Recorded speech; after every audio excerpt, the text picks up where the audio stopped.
मैं आपसे दो तीन चीजें कहना चाहता हूं। पहली चीज यात्रा के बारे में, और जो मेरा अब पिछले 1.5 साल का जो एक्सपीरियंस रहा है। पिछले साल हम भारत जोड़ो यात्रा पे निकले। 4000 किलोमीटर चले, कन्याकुमारी से कश्मीर, और हम सबको, मुझे तो पहली बार हिंदुस्तान को नजदीकी से देखने का मौका मिला।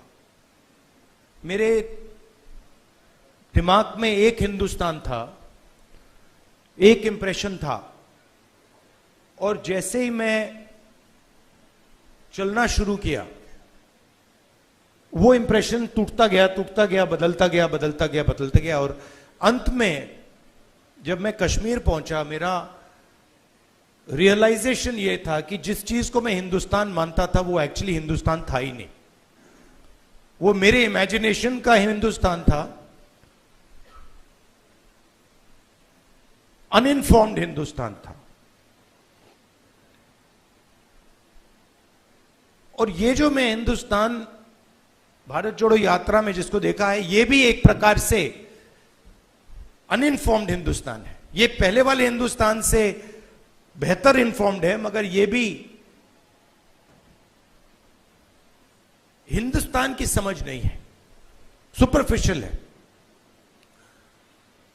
मगर उस यात्रा में दो चीजें बड़ी क्लियर थी।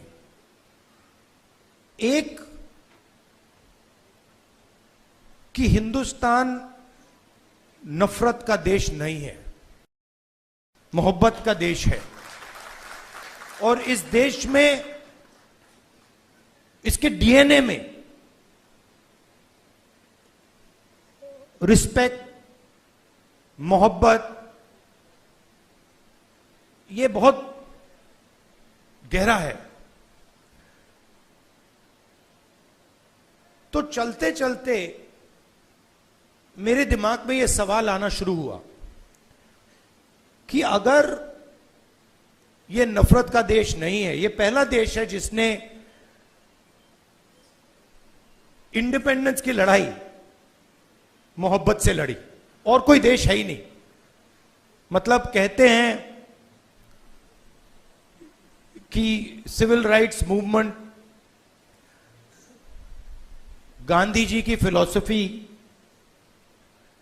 उसने गांधी जी की फिलॉसफी का प्रयोग किया, मगर जो उनको डायरेक्शन किसने दिया? उनको डायरेक्शन गांधी जी ने दिया, हिंदुस्तान ने दिया। साउथ अफ्रीका में मैं गया था, मंडेला जी ने मुझे यही कहा कि हमें जो औजार दिए गए, हमारी फ्रीडम स्ट्रगल के जो औजार दिए गए, वो अफ्रीका के औजार नहीं थे, वो आपके औजार थे, हिंदुस्तान के औजार थे, और वो औजार हमें गांधी जी ने दिए।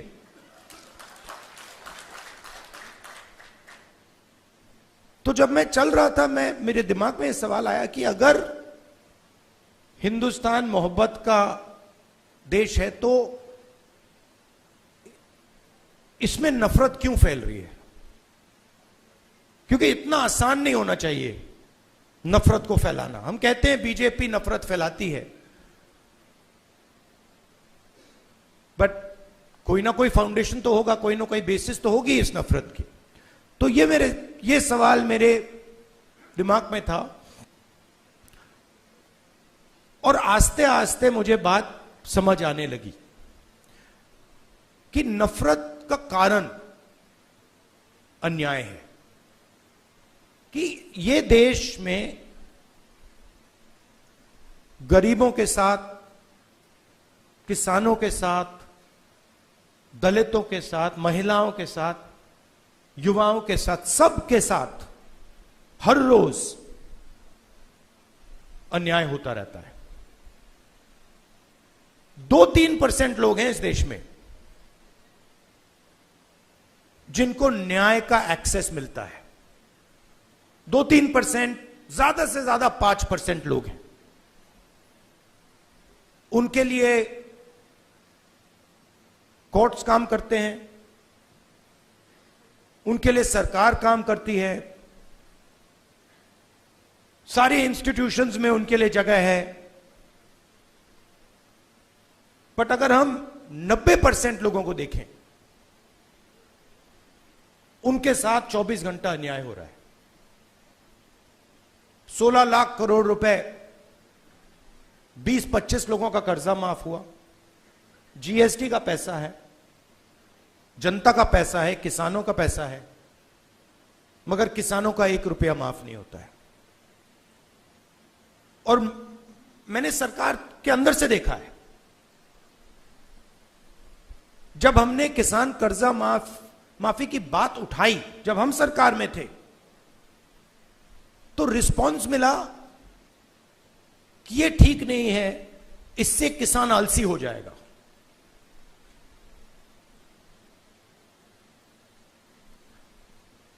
मनरेगा से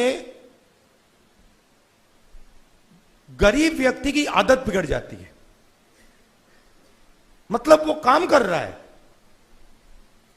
उसको आप उस काम के लिए पैसा दे रहे हो और उसकी आदत बिगड़ रही है। और दूसरी तरफ 20-25 लोग हैं, उनका 16 लाख करोड़ रुपए माफ हो रहा है, उनकी आदत नहीं बिगड़ रही। वो उसको पता नहीं विकास कहते हैं, डेवलपमेंट कहते हैं, प्रोग्रेस कहते हैं, पता नहीं क्या कहते हैं। तो अगर आप हिंदुस्तान के धन को देखें और उसको ट्रैक करें तो आपको दिखेगा कि ये जो सोने की चिड़िया कही जाती है, इसका पूरा का पूरा धन किसानों से, युवाओं से, दलितों से, आदिवासियों से, पिछड़ों से छीनकर ये 20, 25, 50, 200 कितने लोग हैं, ज्यादा नहीं है, इनके ओर फनल होता है। तो इसलिए हमने दूसरी यात्रा में न्याय शब्द जोड़ दिया। और इस यात्रा में हमारा फोकस उस पर था कि किस प्रकार का अन्याय हो रहा है।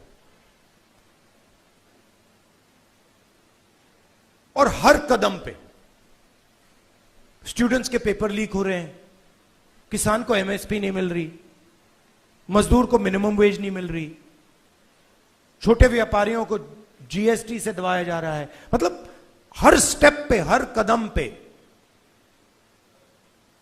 लोग आ रहे थे, कह रहे थे हमारे साथ ये हो रहा है। मगर कंबाइंड कॉन्शियसनेस नहीं है।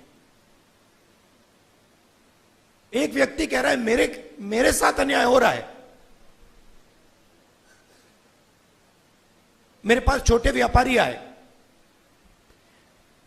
गुजरात में, उन्होंने कहा कि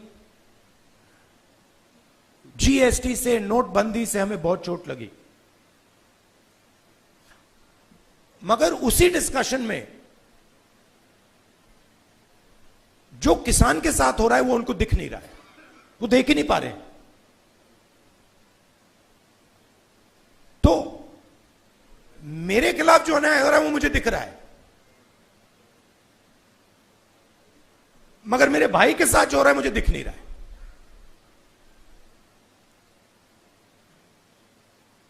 तो यह बहुत जरूरी बात है, क्योंकि जब तक आप अपने भाई के साथ जो अन्याय हो रहा है वो नहीं देखोगे, तब तक कोई मूवमेंट खड़ा नहीं हो सकता। मैं जूडो करता हूं और उसमें एक बड़ी इंटरेस्टिंग चीज है। उसमें जमीन पे गिरना पड़ता है, फेंका जाता है व्यक्ति को। तो जब पहले व्यक्ति शुरू करता है तो वो अपने आप को प्रोटेक्ट करने की कोशिश करता है। जमीन पे गिरोगे तो फिर आप अपने आप की रक्षा करते हो। फिर थोड़ा एडवांस्ड होता है, फिर उसको बात समझ आती है, वो जमीन की रक्षा करना शुरू कर देता है। मतलब don't protect yourself, protect the mat. और बड़े मजे की बात दिखती है कि जब आप जमीन को प्रोटेक्ट करते हो तो ऑटोमेटिकली जमीन आपको प्रोटेक्ट करती है। तो मूवमेंट कैसे बनती है? मूवमेंट जब बनती है जब मैं अपने दर्द को छोड़कर मेरे साइड में जो खड़ा है उसके दर्द की रक्षा करना शुरू करता हूं, ऑटोमेटिकली वो मेरी रक्षा करेगा, उसको करना ही पड़ेगा। तो ये एक मेंटल लीप की जरूरत है। सबको दिख रहा है कि भाई किसान को दिख रहा है, मजदूर को दिख रहा है, सबको दिख रहा है, मगर एक दूसरे का दर्द नहीं दिख रहा किसी को। मेरा एक्सपीरियंस है दूसरी यात्रा का। आखिरी बात देखिए, आपने राहुल गांधी का नाम बहुत बहुत बार लिया। कांचा जी मेरे दोस्त हैं, उन्होंने नारे भी दे दिए। ये राहुल गांधी नहीं है, ये हिंदुस्तान में करोड़ों लोगों की फीलिंग है। उनमें से मैं एक हूं और आप मेरे ऊपर फोकस कर देते हैं। बट भारत जोड़ो यात्रा में मैंने अपनी आंखों से देखा, मैं अकेला नहीं चल रहा था, लाखों लोग चले थे मेरे साथ। और एक्चुअली भारत जोड़ो यात्रा की स्ट्रेंथ राहुल गांधी नहीं था। भारत जोड़ो यात्रा की स्ट्रेंथ वो बाकी लोग थे। तो उन पे भी फोकस होना चाहिए। लड़ना हमें एक साथ है। और ये हिंदुस्तान के दो एक्सप्रेशंस के बीच में लड़ाई है। ये राहुल गांधी, मोदी, बीजेपी, कांग्रेस के बीच में लड़ाई नहीं है। हिंदुस्तान के नेचर के अंदर दो आत्माएं हैं और ये उन दोनों आत्माओं के बीच में लड़ाई है। एक आत्मा कहती है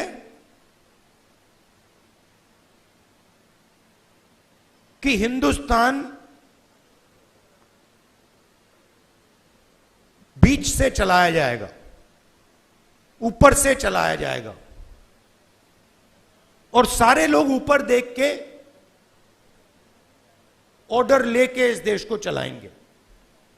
और ये एक सोचने का तरीका है हिंदुस्तान में। बहुत सारे लोग इसको मानते हैं, एक्सेप्ट करते हैं। और एक दूसरा तरीका है कि हिंदुस्तान को डिसेंट्रलाइज तरीके से हिंदुस्तान के सब लोगों को सुनकर चलाया जाएगा, जिसको हम, अगर आप धार्मिक तरीके से बोलना चाहते हैं, शिव की बारात बोल लीजिए। कि सब लोगों को जगह देके निर्णय लिया जाता है। जैसे योगेंद्र यादव जी अभी बैठे हैं, बड़ी इंटरेस्टिंग बात आपको बताऊं। 3-4 महीने पहले इन्होंने हमें कहा, देखिए हमें ये जो गारंटीज हैं, हमें क्लियरली बता देना चाहिए देश को कि इंडिया गठबंधन आएगा तो क्या करेगा। और आज मैंने इनसे पूछा कि आप बताइए, ये जो हमने गारंटीज देश के सामने रखी हैं, इससे आप खुश हैं? तो इन्होंने कहा मैं खुश हूं, मगर बहुत केओटिक डिस्कशन हुआ। केओटिक डिस्कशन हुआ क्योंकि ये एक्चुअली कांग्रेस पार्टी की, राहुल गांधी की, खारगे जी की इंडिया गठबंधन की गारंटीज नहीं है। ये एक्चुअली हिंदुस्तान की आवाज है। उसको हमने चुन चुन के सुन के निकाला है, उसको रिफाइन किया है। बीजेपी ये काम कर ही नहीं सकती क्योंकि उनका तरीका सेंट्रलाइज है, ऊपर से बोलते हैं। नरेंद्र मोदी जी रेडार की बात करेंगे, सब कुछ नरेंद्र मोदी जी से निकलता है। उनके विजन में और आरएसएस के विजन में ज्ञान एक व्यक्ति के पास है। किसान के पास ज्ञान ही नहीं है, मजदूर के पास ज्ञान ही नहीं है, बेरोजगार युवक को कोई समझ नहीं है। आईआईटी की डिग्री है तो पूरी दुनिया को समझ गया। यह थिंकिंग है। तो इसके खिलाफ हमारी लड़ाई हो रही है। हिंदुस्तान का सबसे बड़ा साइंटिस्ट, जितना उसमें ज्ञान है उतना ही ज्ञान हिंदुस्तान के किसान में है, बस दूसरे तरीके का है। मैं बंगाल गया और वहां पे वो महिलाएं थी, इसी यात्रा पे महिलाएं थी, वो बीड़ी बना रही थी। उनके हाथ में जो स्किल थी, बीड़ी बनाती थी वो, उनके हाथ में जो स्किल थी मैंने अपनी जिंदगी में कभी पहले नहीं देखी। मैंने ट्राई किया, मतलब एक बीड़ी मतलब मैंने रोल करने की कोशिश की, नहीं हो रही थी मुझसे। तो वो सालों का, मतलब सालों की स्किल है वो, और उसका इस देश में कोई आदर नहीं हो रहा। उस महिला को आप फाइनेंशियल सपोर्ट दीजिए, उसकी मदद कीजिए, मेक इन इंडिया उससे करवाइए और फिर देखिए क्या मजा आता है। तो ये दो अलग तरीके की सोच की लड़ाई है। इसमें हम सब एक साथ लड़ रहे हैं। बहुत अच्छा लग रहा है और घबराने की कोई जरूरत नहीं है। ये आप मत सोचिए कि बीजेपी आ गई, कॉन्स्टिट्यूशन को खत्म कर देंगे, ये कर देंगे, कुछ नहीं, इनमें इतना दम नहीं है, ये नहीं कर सकते। ये इन्होंने मीडिया को कैप्चर कर रखा है, ये आवाज बहुत करते हैं, मगर सच्चाई और हिंदुस्तान हमारे साइड है। धन्यवाद। न्याय का हक मिलने तक।